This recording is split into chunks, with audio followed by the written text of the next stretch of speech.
সব নবীকে আল্লাহ একটা করে দোয়া দিয়েছেন, নবী দোয়া করলেই কবুল। সব নবীরা ওই দোয়া করে ফেলেছে দুনিয়াতে। বিশ্বনবী বলেন আমি করি নাই, আমি দুনিয়ার বুকে কঠিন বিপদে পড়েও কোনোদিন করি নাই। আমি আমার স্পেশাল দোয়াটা কিয়ামতের দিন আমার গুনাহগার উম্মতকে সুপারিশের জন্য রেখে দিয়েছি। আজকে আমি তোমার দরবারে দাঁড়িয়ে কিয়ামতের দিন ওই দোয়াটা করছি, আল্লাহ আমার যে উম্মতের হৃদয়ে যাররা পরিমাণ ঈমান আছে, আমার একটা উম্মতকেও তুমি জাহান্নামে ঢুকাতে পারবা না।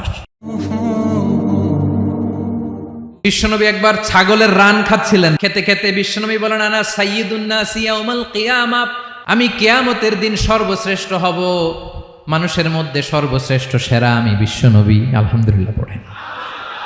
বিশ্বনবী বলেন সেদিনটা বড্ড ভয়ঙ্কর, সেদিন কেউ কারো কোনো উপকারে আসবে না, বন্ধু বন্ধুর কাজে আসবে না, স্ত্রী স্বামীর উপকারে আসবে না, স্বামী স্ত্রীর উপকারে আসবে না, পীর সাহেব মুরিদরে বাঁচাতে পারবে না, মুরিদ পীর সাহেবরে বাঁচাতে পারবে না, নেতা কর্মীর পরিচয় দিবে না, কর্মী নেতার পরিচয় দিবে না, ভাই বোনকে চিনবে না, বোন ভাইকে চিনবে না, বাবা তার সন্তানকে চিনবে না, মেয়েকে দেখে মা দৌড়ে দৌড়ে পালাবে। বড্ড ভয়ঙ্কর দিন। বিশ্বনবী বলবেন জমিনটা এখনকার মতো থাকবে না, পুরো জমিনটা সমান হয়ে যাবে, ফ্ল্যাট। এখন তো গোল, তখন ফ্ল্যাট। সবাই এক জমিনের উপরে দাঁড়াবে, সূর্যটা মাথার কাছে চলে আসবে, সূর্যের গরমে মানুষের মাথার মগজ গলে গলে কানের ছিদ্র নাকের ছিদ্র দিয়ে বেয়ে বেয়ে পড়বে। সবাই হয়রান পেরেশান ক্লান্ত শ্রান্ত। মানুষগুলো বলবে বাঁচার কোনো উপায় নাই। 50,000 বছর মানুষ এরকম দৌড়াবে, চিৎকার করবে, কাঁদবে, বাঁচার কোনো উপায় নাই। সবাই বলবে আহ, আল্লাহ যদি বিচারটা শুরু করতো, যা হবার হবে, আগে বিচার শুরু করুক। বিচারই শুরু হয় না, বিচার শুরু হইতেই 50,000 বছর। আল্লাহ, 50,000 বছর, 5,000, 15,000 না, 50,000 বছর এরকম যাবে। মানুষগুলো কাঁদতে কাঁদতে বলবে চলো আমরা আদম আলাইহিস সালামের কাছে যাই, যেন আল্লাহর যে সুপারিশ করে, আল্লাহ আপনি বিচার শুরু করেন। কিয়ামতের ময়দানে সবাই মিলে সাইয়েদনা আদম আলাইহিস সালামের কাছে যেয়ে বলবে ইয়া আবাল বাশার ইয়া আউয়ালাল আম্বিয়া, ও আদম নবী আপনি দুনিয়ার বুকে প্রথম নবী, আল্লাহ নিজ হাতে আপনারে 60 হাত লম্বা করে বানিয়েছেন, আপনার সম্মানে ফেরেশতাদেরকে সেজদা দিতে বলেছেন, দুনিয়ার প্রথম নবী প্রথম মানুষ আপনি, আপনি আল্লাহর যে সুপারিশ করেন যেন আল্লাহ বিচার শুরু করে। আদম আলাইহিস সালাম বলবেন আমি পারবো না, কারণ আল্লাহ আমাকে একটা নিষিদ্ধ গাছের কাছে যেতে নিষেধ করেছিল, আমি ভুল করে এই গাছের ফল খেয়েছি। নাফসি নাফসি, আজকে আমার কি হবে আমি জানি না, আমি বড় লজ্জিত। আমারে যদি আল্লাহ জিজ্ঞেস করে কেন খাইছিলাম, আমার কোনো উত্তর নাই, তোমারে বাঁচামো কেমনে আমি? নবীরা থার করে কাঁপবে সেদিন। আদম আলাইহিস সালাম বলবেন আমি পারবো না, মাফ করো আমাকে, আমি পারবো না, ওই যে ভুল করে গন্ধম খেয়ে ফেলেছি, নিষিদ্ধ গাছের ফল খেয়ে ফেলেছে, আমি বড় লজ্জিত অনুতপ্ত, আমি পারবো না। আজকে আল্লাহ এত রাগান্বিত হয়েছে, আগে কখনো আল্লাহ এত রাগান্বিত হয় নাই, ভবিষ্যতে আল্লাহ কখনো এত রাগান্বিত হবে না, আমি পারবো না। এক কাজ করো, তোমরা নূহ আলাইহিস সালামের কাছে যাও। কোন নবী? লোকেরা এবার পাগলের মতো দৌড়াতে দৌড়াতে আল্লাহর নবী নূহ আলাইহিস সালামের কাছে যেয়ে বলবে ইয়া নবী আল্লাহ নূহ আনতা আউয়ালুর রাসূলি ফিল আরদ, আপনি জমিনে প্রথম রাসূল। আদম আলাইহিস সালাম নবী ছিলেন, রাসূল ছিলেন না, এই দুনিয়ার বুকে প্রথম রাসূল ছিলেন আল্লাহর নবী নূহ আলাইহিস সালাম। সবাই বলবে ও নবী আল্লাহ নূহ, রাসূল আল্লাহ নূহ, আল্লাহ আপনাকে আবদান শাকুরা, শুকর গুজার বান্দা বলে কোরআনে বলেছে। কোরআনে নূহ আলাইহিস সালামের নামেও সূরা আছে না নাই? আপনি আল্লাহর প্রিয় বান্দা, প্রিয় রাসূল।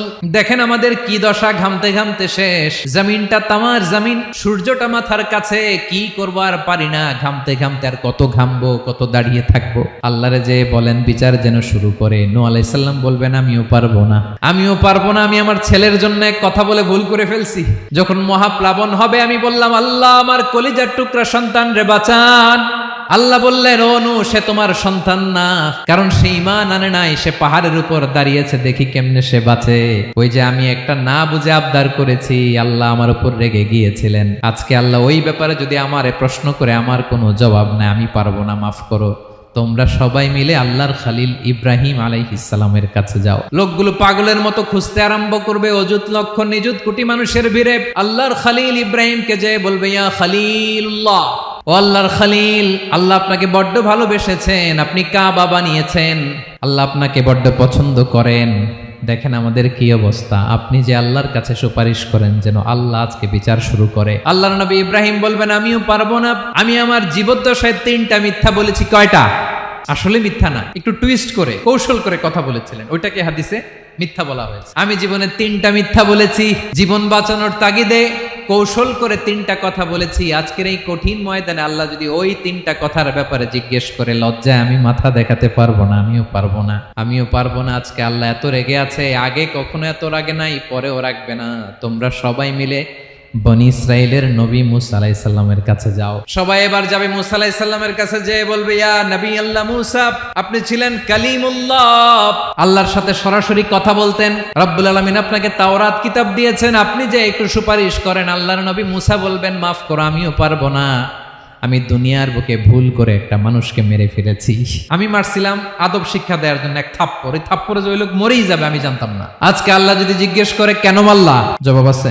ওই লজ্জায় আমি অনুতপ্ত, আমি পারবো না, আমার এই কথা বলো না। আজকে আল্লাহ বড্ড রেগে আছে, আমি পারবো না। তোমরা আল্লাহর নবী ঈসা আলাইহিস সালামের কাছে যাও। কিয়ামতের ময়দানে মানুষগুলো পাগল পাড়া হয়ে আল্লাহর নবী ঈসা আলাইহিস সালামের কাছে যাবে, যে বলবে, নবী ঈসা আপনি রূহুল্লাহ, বাবা ছাড়া আল্লাহ আপনাকে বানিয়েছেন, ইনজিল কিতাব দিয়েছেন, মৃত মানুষকে আপনি জীবিত করতে পারতেন। আজকের এই কঠিন বিপদের দিনে আপনি আমাদের সাহায্য করেন। আল্লাহর কাছে যে বলেন যেন বিচার শুরু করে। ঈসা আলাইহিস সালাম বলবেন, আমিও পারবো না। ইন্নী উবিদতু মিন দুনিল্লাহ, আমার উম্মত খ্রিস্টানেরা আল্লাহরে বাদ দিয়ে আমি ঈসার ইবাদত করেছে। আমার মা ম্যারি আর আমাকে ডাকতো জেসাস ক্রাইস্ট, আমার ইবাদত করেছে। যদিও আমি আমার ইবাদত করতে বলি না, ঈসা আলাইহিস সালামও ইবাদত করতে বলেছেন একজনের, তিনি কে? আল্লাহর নবী ঈসা আলাইহিস সালাম বলবেন, আমিও পারবো না। আজকে আল্লাহ অনেক রেগে আছে, আমি পারবো না। তবে একটা পরামর্শ দিতে পারি, একটা সাজেশন দিতে পারি। আজকের দিনে এই কঠিন মুসিবতের কালে, এই কঠিন সময়ে কেউ আল্লাহর দরবারে দাঁড়িয়ে একটা টু শব্দ করার ক্ষমতা কারো নাই, একমাত্র আখিরি জামানার পয়গাম্বর বিশ্বনবী মুহাম্মাদুর রাসূলুল্লাহ ছাড়া। মানুষগুলো এবার আগুনের মধ্যে পানি দিলে যেমনি আগুন নিভে যায়, দাউ দাউ করা হৃদয়ে জ্বলন্ত আগুন তাদের ঠান্ডা হবে। কিয়ামতের ময়দানে ওই বিভীষিকাময় সময়ে, মুসিবতের কালে মানুষগুলো পাগল হয়ে বিশ্বনবীকে খুঁজতে আরম্ভ করবে। সবাই মিলে বিশ্বনবীর কাছে যেয়ে বলবে, ইয়া রাহমাতাল লিল আলামিন, ইয়া খাতামান নবীন, রাহমাতাল লিল আলামিন। দেখেন আমাদের কি অবস্থা, কি কঠিন বিপদে আমরা আছি, দাঁড়াতে পারি না, সূর্যের আলোতে ঘেমে হয়রান। আজকে কেউ সুপারিশ করতে পারবে না। সব নবীরা অপারগতা স্বীকার করেছে, তারা বলেছে আপনি ছাড়া কেউ নাকি আল্লাহর সামনে দাঁড়াতে পারবেন না, আপনি একটু সুপারিশ করেন। বিশ্বনবী বলবেন, আসো আসো, আজকের দিনে আমি ছাড়া আল্লাহর সামনে কেউ দাঁড়াতে পারবে না। বিশ্বনবী মাকামে মাহমুদে যে আল্লাহু আকবার বলে সিজদায় লুটিয়ে পড়বেন। আল্লাহ রাব্বুল আলামিন বিশ্বনবীকে এমন কিছু চমৎকার শব্দ শিখাবেন, ওই শব্দগুলো দিয়ে আল্লাহর প্রশংসা করে বিশ্বনবী কাঁদতে আরম্ভ করবেন। বিশ্বনবী এমন ভাবে অজর দ্বারায় সিজদায় লুটিয়ে পড়ে কাঁদবেন, রব্বুল আলামিনের রহমতের দরিয়ায় জোশ লেগে যাবে। রব্বুল আলামিন এই দৃশ্য থেকে সহ্য করতে পারবেন না। রব্বুল আলামিন বলবেন, ইয়া মুহাম্মদ ইরফা রাসাক, ও নবী আপনি মাথা তোলেন, মাথা তোলেন, আপনার কান্না আমি সহ্য করতে পারি না। নবী আপনি মাথা তোলেন, সাল তুতা, আজকে আপনি যা চাবেন তাই দেব। নবী আপনি সিজদা থেকে মাথা তুলেন, সাল তুতা। বিশ্বনবী এবার মাথা তুলবেন। যে বিভীষিকাময় সময়ে প্রত্যেক নবী বলেছেন আমি পারবো না, প্রত্যেক নবী বলেছেন নফসি নফসি, আমার কি হবে আমি জানি না, আল্লাহ আমারে বাঁচাও। প্রতিটি নবী বলবে নফসি নফসি, আল্লাহ তুমি আমারে বাঁচাও, আমারে বাঁচাও। বিশ্বনবী মাথা তুলবেন, তুলে বলবেন রব্বি হাবলি উম্মতি, আল্লাহ তুমি আমার গুনাহগার উম্মতকে বাঁচাও।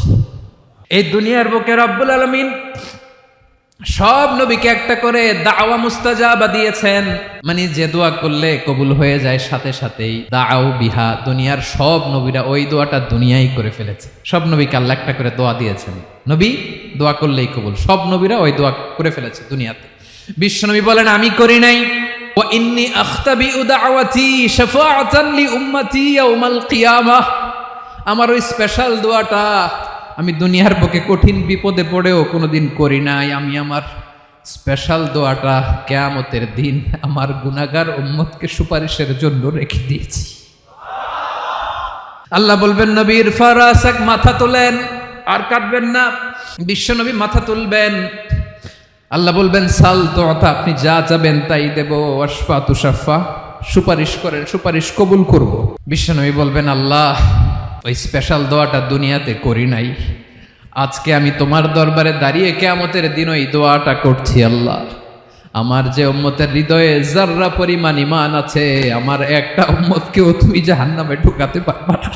বিশ্বনবী পাগলের মতো একবার হাউজে কাউসারে যাবেন, একবার সিরাতে যাবেন, একবার পুলসিরাতের দিকে, একবার হাউজে কাউসারের দিকে পাগলের মতো দৌড়াতে থাকবেন, তার কোনো গুনাহগার উম্মত যাতে জাহান্নামে ঢুকে না যায়। সেদিন কেউ সুপারিশ করতে পারবে না বিশ্বনবী ছাড়া। এজন্য 5 নম্বর আল্লাহ বললেন, মান যাল্লাযী ইয়াশফাউ ইনদাহু ইল্লা বিইযনিহি। কার সাহস আছে, কার এত বড় বুকের পাটা কিয়ামতের কঠিন দিন আল্লাহর সামনে দাঁড়িয়ে সুপারিশ করবে? কারো ক্ষমতা নেই, কারো ক্ষমতা নাই।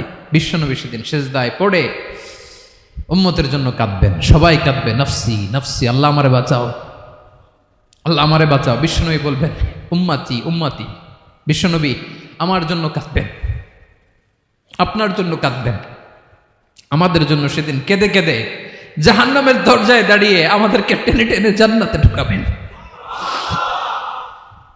এজন্য এই বিশ্বনবীর ভালোবাসা যেন আমাদের হৃদয়ে ভরপুর থাকে। আমার ভাইয়েরা, প্রতি শুক্রবার বিশ্বনবীর উপরে বেশি বেশি যেন আমরা দুরূদ পড়ি। আমরা যখন বিশ্বনবীর সালাম দেই, দুরূদ পড়ি, একদল স্পেশাল ফেরেশতা আছে যারা বিশ্বনবীর দুধটা নিয়ে সরাসরি বিশ্বনবীর রওজায় যায়, যে বলে অমুকের বেটা অমুক আপনারে সালাম দিয়েছে। বিশ্বনবী নিজ কবরের থেকে নিজেই সালামের উত্তর দেয়। বিশ্বনবীর ভালোবাসা যেন আমাদের হৃদয়ে থাকে, বিশ্বনবীর সুন্নাহ দিয়ে যেন আমাদের জীবনটাকে সাজাই। পারা যাবে ইনশাআল্লাহ। বিশ্বনবীর ভালোবাসা ছাড়া কেউ জান্নাতে ঢুকতে পারবে? বিশ্বনবীর পক্ষে আমরা বলবো, বিশ্বনবীর পক্ষে আমরা লিখব, বিশ্বনবীর জন্য আমরা আমাদের কলিজার রক্ত বিলিয়ে দিব, ঠিক কিনা বলেন? সেদিন বিশ্বনবী ছাড়া কেউ সুপারিশ করতে পারবে না। 5 নম্বর আল্লাহ বললেন, মান যাল্লাযী ইয়াশফাউ ইনদাহু ইল্লা বিইযনি। কে আছে সুপারিশ করবে আল্লাহর সামনে? আর আপনি আপনার বাবার দরবারে যে সেজদা দেন, হ্যাঁ, ইব্রাহিম আলাইহিস সালাম থারথার করে কাঁপবে আর বলবে, নফসি নফসি, আল্লাহ আমারে বাঁচাও। মুসা আলাইহিস সালাম থারথার করে কাঁপবে, আল্লাহ নফসি নফসি, আমারে বাঁচাও। আর আপনি পীরের দরবারে যে সেজদা দেন, কোথায় আছেন আপনি? খবরদার, কেউ বাঁচাতে পারবে না। যাকে ইল্লা, আল্লাহ যাকে অনুমতি দেন, বিশ্বনবীকে দিবেন, নবীদেরকে দিবেন। এরপরে আল্লাহ তার স্পেশাল ওয়ালিদেরকে, মুত্তাকিনদেরকে, শহীদদেরকে, সিলেক্টেড বান্দাদেরকে দিবেন। কিন্তু কাকে দিবেন, কার জন্য দিবেন, দুনিয়ার কেউ জানে না একজন ছাড়া। তিনি কে?